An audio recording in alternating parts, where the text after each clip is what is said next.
The dirt was still new on the grave. Elara stood at the cabin window, her reflection a ghost against the vast, indifferent prairie. Thomas was gone. Buried yesterday at dawn on the small rise overlooking the creek that was now hers to defend. Hers and the 5 children sleeping fitfully in the other room. Grief was a physical weight, pressing down on her chest, stealing the air from her lungs. But fear was a sharper thing, a cold blade against her throat. Winter was coming, a wolf sniffing at the door. The woodpile was a sad, shrinking mound. The larder was a litany of what they did not have. She had 5 children. The oldest, Jacob, was 14, his face a thundercloud of premature manhood and raw sorrow. Then came Sarah, then the twins, Matthew and Mark, and finally, little Lily, whose 4 years on earth had not yet taught her that fathers could vanish into the soil. Elara pushed a stray strand of plain brown hair from her face. Her hands were already rough from work. They would only get rougher. She was 32, but the prairie sun and hardship had carved deeper lines around her eyes. She felt ancient. She felt breakable. Sleep had offered no refuge. When she finally drifted off, the image of the final shovelful of dirt hitting the coffin had jolted her awake. She had risen before the sun, the habit of a life that did not allow for rest. She went to the door, her hand hesitating on the iron latch. To open it was to face the first day of the rest of her life, a life without him. She pulled it open and stopped. Leaning against the cabin wall, neatly stacked to her waist, was a pyramid of firewood, split oak and hickory, dry and ready for the hearth, more than she and Jacob could have chopped and stacked in a week. Her heart hammered against her ribs. She scanned the yard, the damp earth around the cabin. Nothing. Not a single footprint other than her own worn boot prints from the day before. The ground was soft from a recent rain. A mouse would have left a track. It was impossible. She thought it was a dream, a hallucination born of sorrow and exhaustion.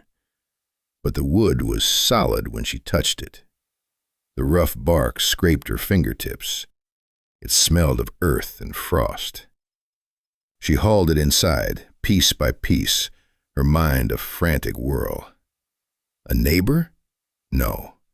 Their nearest neighbor was miles away, and the Ackleys were struggling as much as she was. A gesture from the town? Unlikely. They had offered condolences, plates of cold food and pitying glances. Not a winter's worth of labor. The fire she built that morning burned with a strange heat. It was warmth, but it did not touch the chill deep inside her. The next morning, it was there again. Another stack. Same place. Same impossible absence of tracks. On the 3rd morning, alongside the wood, lay 2 rabbits, cleaned and ready for the pot. By the 4th morning, Elara had stopped sleeping altogether. She would sit in the dark, a shotgun across her lap, her eyes fixed on the door, listening. She heard only the wind and the frantic beating of her own heart, but she heard no footfalls, no wagon, no sound of an axe. Yet the wood was always there, a silent, terrifying miracle. On the 5th morning, she did not wait. An hour before sunrise, she crept from her bed, slipped on her boots, and took a position by the window, peering through a tiny gap in the curtains. The moon was a silver sliver, casting long skeletal shadows across the yard. The world was silent, still. Then, a shadow detached itself from the deeper shadows of the cottonwoods by the creek. It moved with a fluidity that was not animal, not man, but something in between. It was a figure, tall and broad, moving without a sound. He did not walk on the path. He moved through the tall grass at its edge, his feet seeming to brush the ground without pressing into it. He carried a heavy load of wood, as if it were kindling. Ilara's breath caught in her throat. Comanche. His hair was long and black, braided with leather. His skin was the color of rich earth. He wore buckskin leggings and a simple shirt. Even from a distance she could see the formidable set of his shoulders, the coiled strength in his stillness as he paused to survey the cabin. This was the land's oldest ghost, a specter from a world her husband had fought and feared. Her own fear was a cold, solid thing in her stomach. Every terrible story she had ever heard rose in her mind. He moved to the front of the cabin and began to stack the wood. His movements were economical, precise. Each log was placed with a quiet deliberation that was the opposite of violent. It was an act of construction, an act of care. When he was finished, he stood back for a moment, his gaze fixed on her door. It felt as if he could see her through the walls, through the darkness, as if he knew she was watching. Then, as silently as he had appeared, he turned and melted back into the trees. Ilara sank to the floor, her body trembling. She did not understand. From his vantage point on the ridge, Keel watched the smoke rise from the cabin's chimney. It was a thin, hesitant plume, different from the confident pillar of smoke that had risen when Thomas was alive. Keel had known the man, not as a friend, but as a presence. They had shared a nod across the prairie, a mutual respect for the invisible lines that separated their worlds. Thomas had not hunted more than he needed, had not fouled the creek. He had been a man of quiet honor. Keel had seen the burial from a distance. He had seen the woman's shoulders shake, had seen the oldest boy trying to stand like a man while his face crumpled with a boy's grief. He had seen the meager woodpile. His own family was a ghost memory, taken by the coughing sickness years ago. He knew the shape of a home, hollowed out by loss. He knew the sound of a winter wind when it was no longer muffled by a wife's laughter or a child's chatter. The emptiness in that cabin called to the emptiness in his own heart. So he had brought the wood. It was a simple act. The land provided. He was merely a vessel. He had not expected it to become a ritual, but each morning, as he watched the smoke rise, he knew the wood he had brought the day before was nearly gone. He saw the 5 small figures of the children. He saw the woman, a silhouette of tireless motion behind the window. He did not think of it as charity.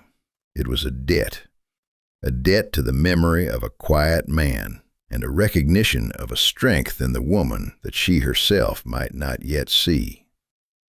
He saw the way she stood, the way she held her head.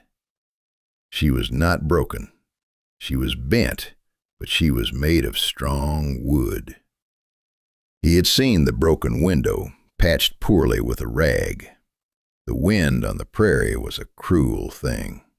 So he left the hide. He watched from the ridge as she found it, her hesitation, her quick, furtive look around before taking it inside. He felt a strange, quiet satisfaction.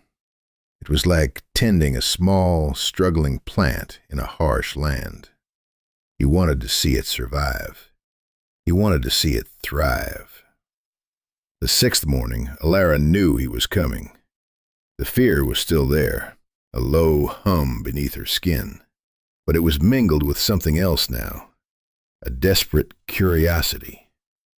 She did not hide.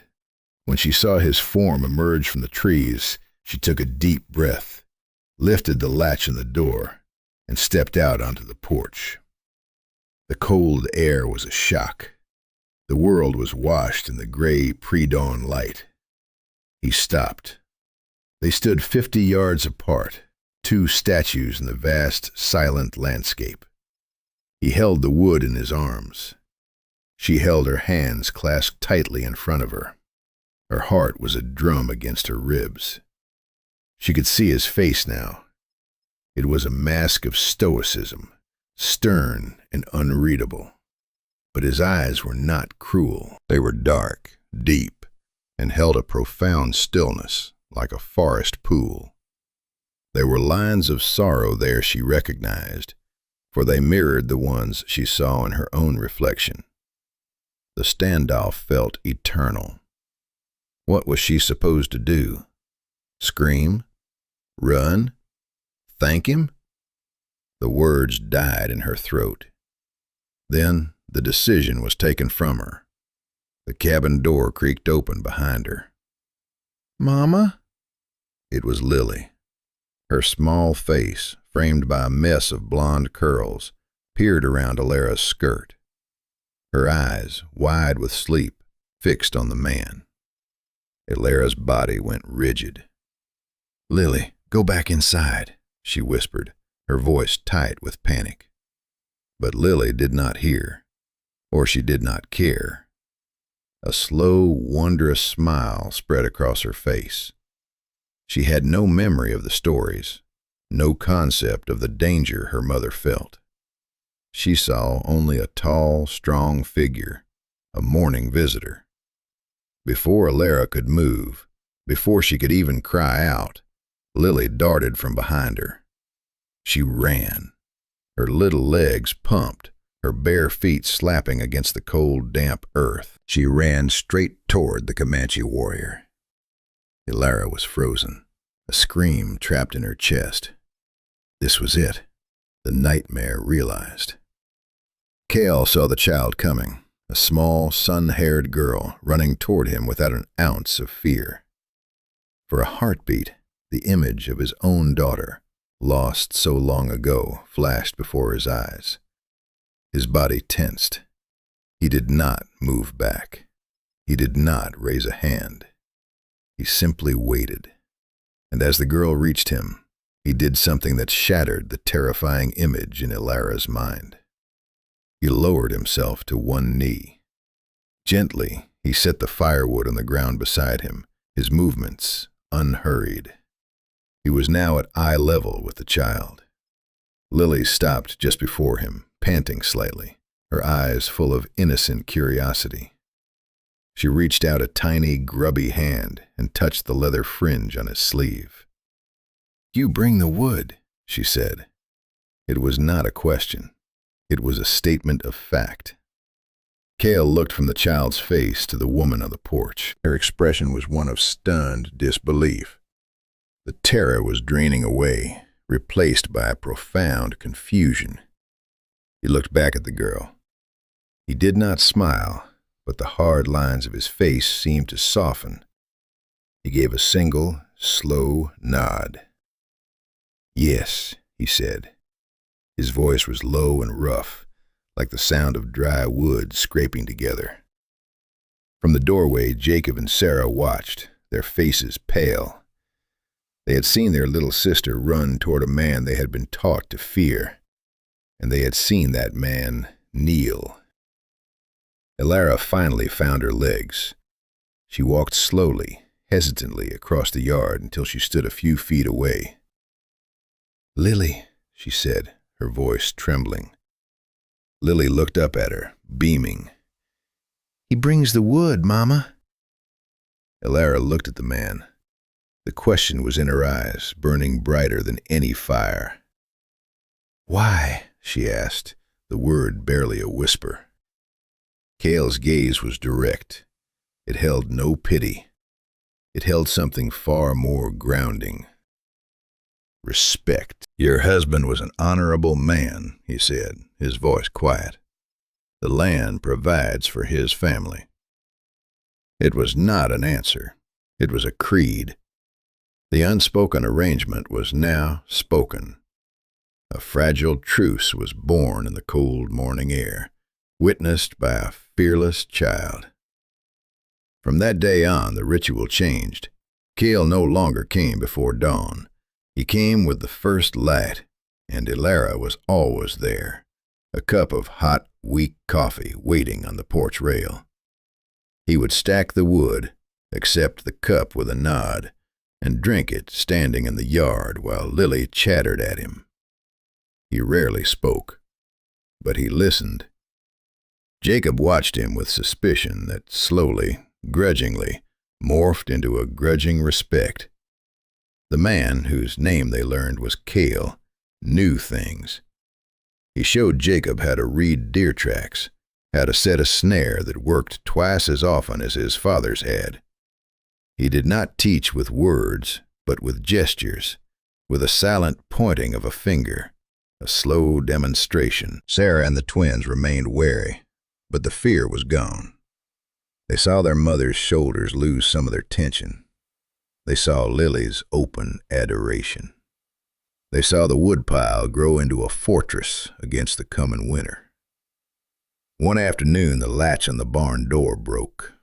The wind, which had been rising all day, slammed the heavy door back and forth with a violent rhythm. Elara and Jacob fought to secure it with a rope, but the wind was too strong. The next morning, Cale arrived with the usual wood, but also a new latch. It was not made of forged iron, but of wood, hardwood, intricately carved and fitted with a peg system so clever and strong that it held the door more securely than the old one ever had. Elara held the piece of carved wood in her hands. It was smooth, functional, but there was an artistry to it, a care that went beyond mere utility. "I have nothing to pay you with," she said that morning, her voice thick with a humility she hated. Cale looked at her, then at the 5 children who now stood on the porch, watching him. "Payment is not needed," he said. The first snow came, a thick, wet blanket that turned the world white. The cabin was warm. The larder was fuller thanks to the snares Cale had shown Jacob. A cautious sense of security had begun to settle over the small family. It was shattered by the arrival of a horse and rider. It was Jed, Thomas's brother, a man with a sour face and a perpetually aggrieved nature. He had not come to the funeral. He dismounted, his eyes sweeping over the tidy yard, the massive woodpile, and landing on Elara with a sneer. "Sister," he said, the word an insult. "Heard Thomas passed. Took you long enough to need help." "We're managing, Jed," Elara said, her voice steady. Jacob moved to stand beside her, his young face set in a hard line. Jed's eyes narrowed. "Managing? This place is too much for a woman and a boy. My brother would have wanted me to take over. For the children's sake, of course." "This is our home," Elara said, her chin lifting. "Thomas left it to me. To us." "A piece of paper doesn't run a ranch," Jed spat. His gaze fell on the strange carved latch on the barn door. "What's this? Getting help, are you? From who?" As if summoned, Cale's form appeared at the edge of the trees. He was not coming to the cabin. He was merely passing on his way to the creek, but he stopped when he saw the strange horse, the angry man. Jed followed Elara's gaze. When he saw Cale, his face contorted with a mixture of shock and disgust. "Well, I'll be," he sneered, his voice loud and cruel. "So that's how you're managing. Got yourself a redskin to do the work. What else does he do for you, Elara?" The words, ugly and sharp, hung in the cooled air. Elara flinched as if struck. Jacob took a step forward, his fist clenched, but Elara put a hand on his arm. She looked past Jed, her eyes meeting Cale's across the snowy expanse. She saw no reaction on his face, but she felt the insult land on him, too. She felt a fierce, protective anger rise within her, an anger that burned away her fear. "You will leave," she said to Jed, her voice dangerously quiet. "I'll leave when I'm ready," Jed shot back, emboldened. "This is a disgrace to my brother's memory, living out here with—" He never finished the sentence. Cale had started moving. Not quickly. He walked with a deliberate, unhurried pace across the snow. His feet made no sound. He did not look enraged. He looked like a force of nature, an avalanche in motion. He stopped directly in front of Jed's horse, which shied nervously. He did not look at Jed. He looked at Elara. "Is this man troubling you?" he asked, his voice calm. Jed puffed out his chest. "This is family business, savage. Stay out of it." Cale's head turned slowly, and his dark eyes finally settled on Jed. It was not a look of anger. It was a look of utter disinterest, the way a man might look at an irritating insect just before crushing it. The sheer, intimidating power rolling off him was immense. "You are not welcome here," Cale said. It was a simple statement of fact. "Leave." Jed, for all his bluster, was a coward. He looked from Cale's immovable form to Elara's resolute face, to the boy who looked ready to fight beside the warrior. He was outnumbered in a way he could not have anticipated. He sputtered, grabbing his horse's reins. "This isn't over," he snarled, swinging himself into the saddle. "There's laws. People in town will hear about this. A decent woman doesn't live this way." He galloped away, his threats swallowed by the vast, snowy silence. Elara stood trembling, not with fear, but with the aftermath of fury. Jacob was still vibrating with anger beside her. Cale turned back to her. The intimidating presence vanished, replaced by the quiet stillness she had come to know. "He will bring trouble," Cale stated. "I know," she whispered. She looked at him, at the man who had stood for her, who had defended her honor without being asked. "Thank you." He gave a slight nod. His eyes held hers for a long moment, an unspoken conversation passing between them.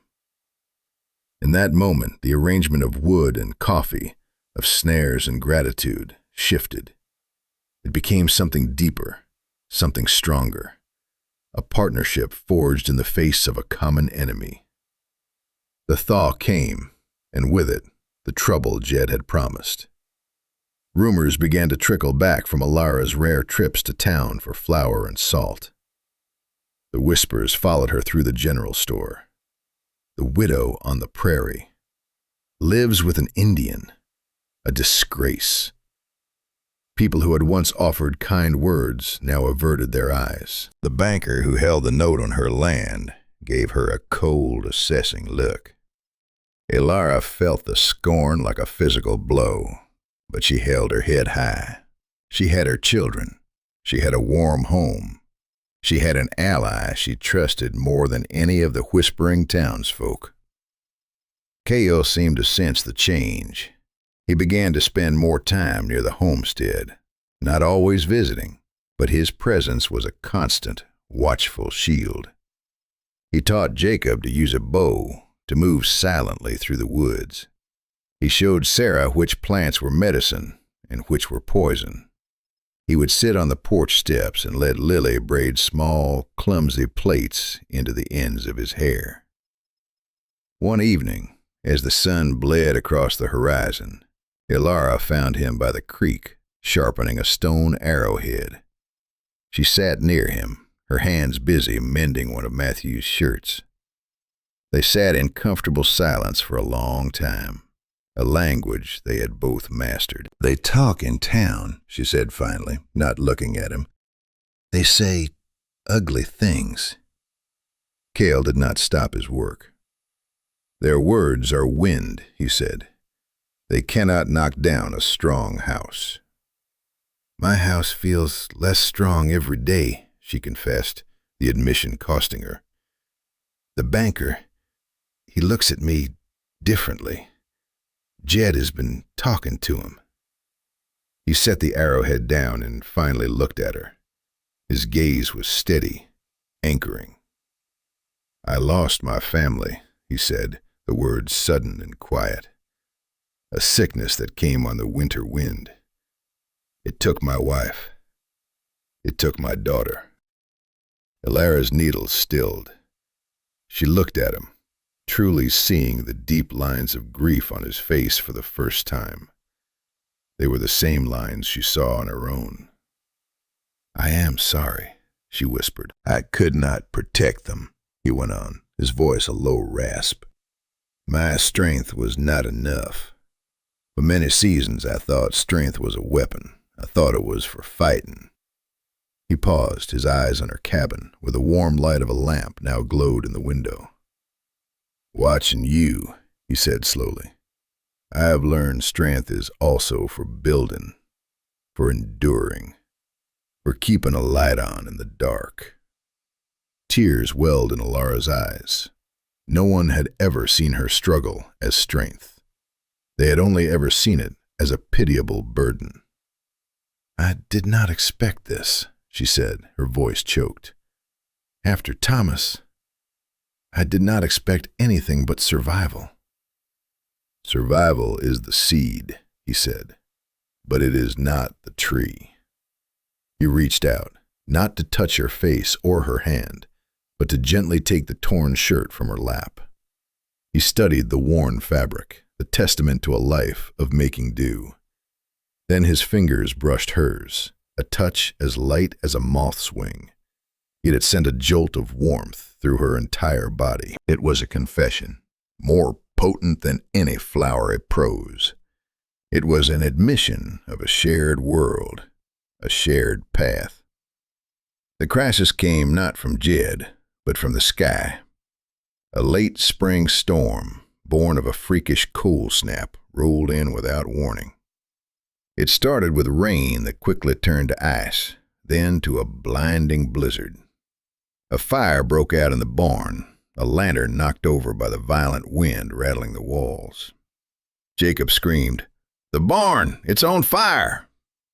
Ilara ran to the door and saw a nightmare of orange flames roaring against the white snow. The milk cow and their only horse were trapped inside. Without a thought, she ran toward the inferno. "Mama, no!" Jacob yelled, but she was already gone. The heat was a physical blow. Smoke filled her lungs, blinding her. She managed to unlatch the stall for the terrified horse, slapping its rump to send it bucking out into the snow. But the cow was panicked, bellowing, tangled in her rope. A heavy beam, groaning under the fire's assault, cracked and fell, blocking her exit.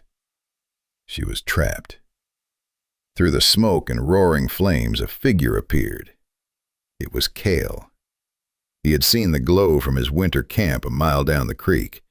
He moved through the fire like a spirit, his face grim, an axe in his hand. He did not waste time with words. He hacked at the fallen beam, his powerful shoulders working with desperate speed. He freed the cow, then grabbed Ilara's arm, pulling her toward an opening he had smashed through the back wall.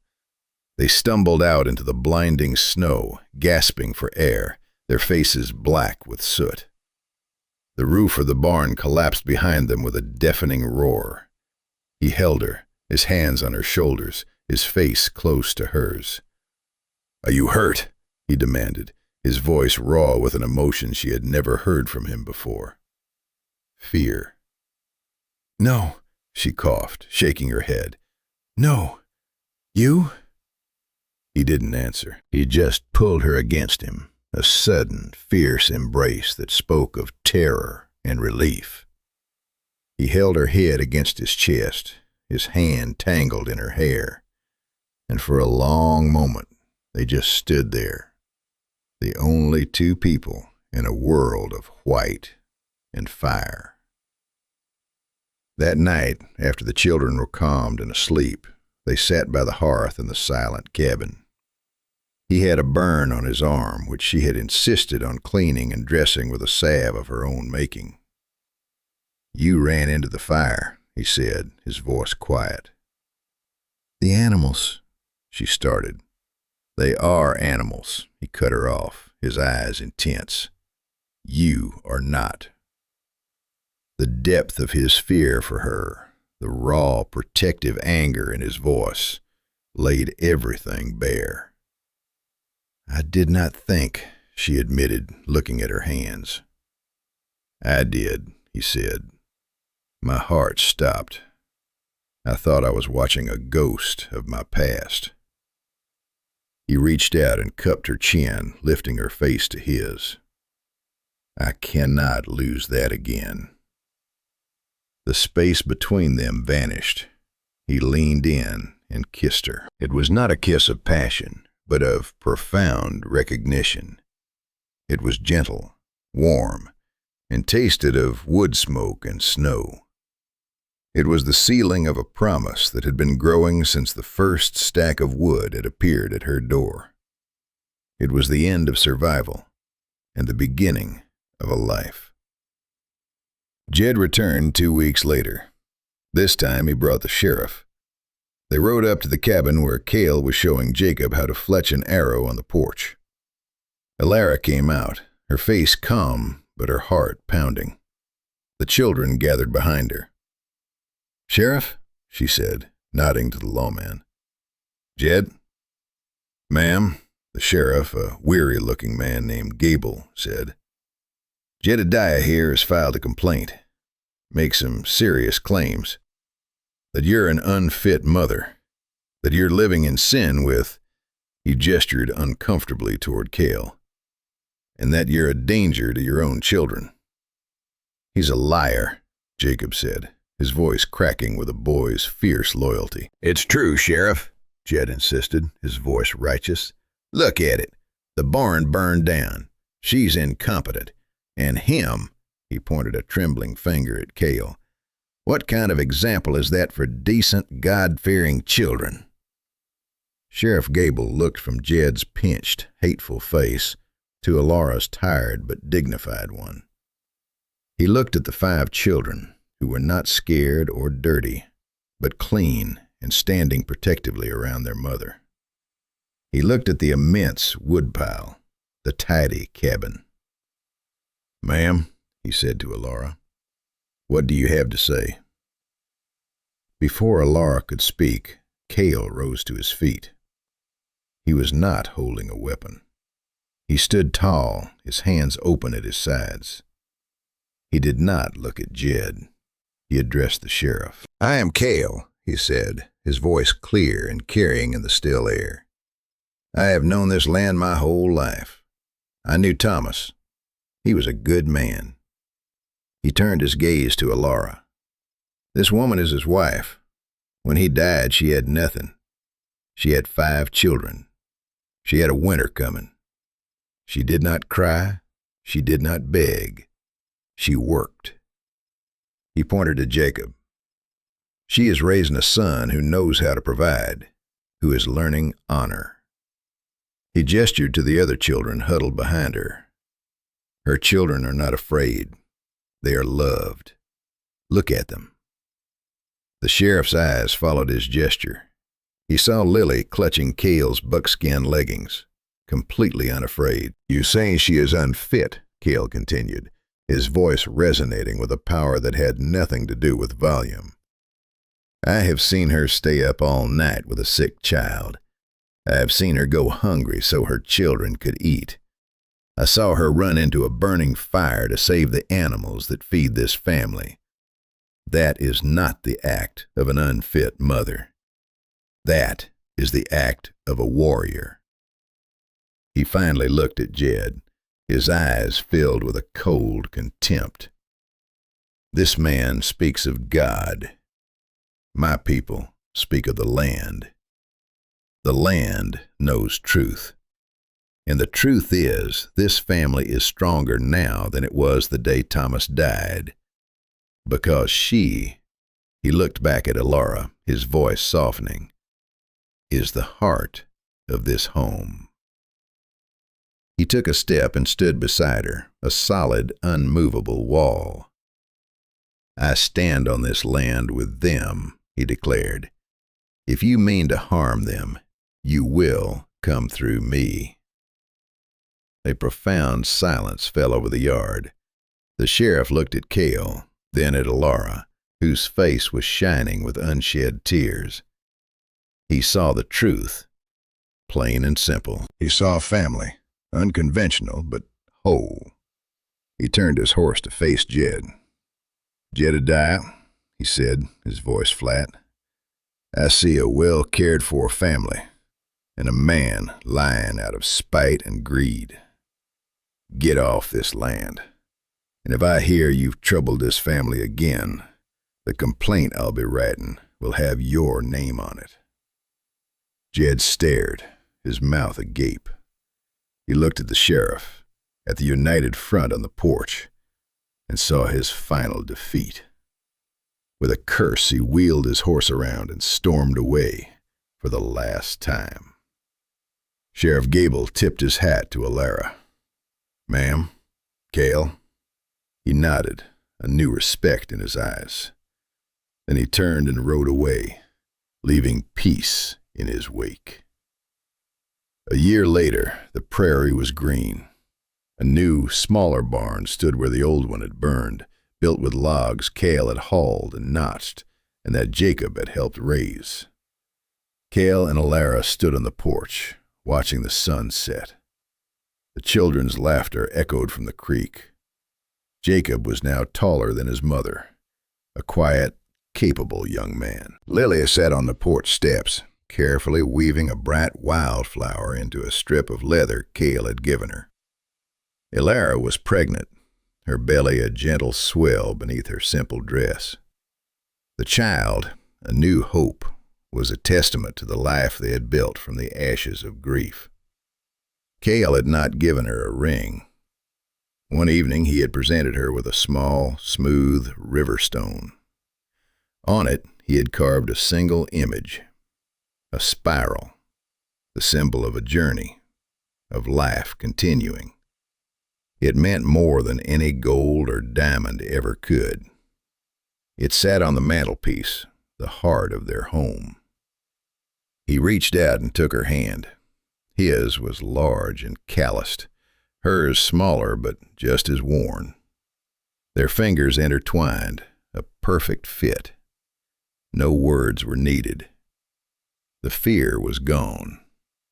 The scorn of the town had faded into irrelevance. The emptiness had been filled.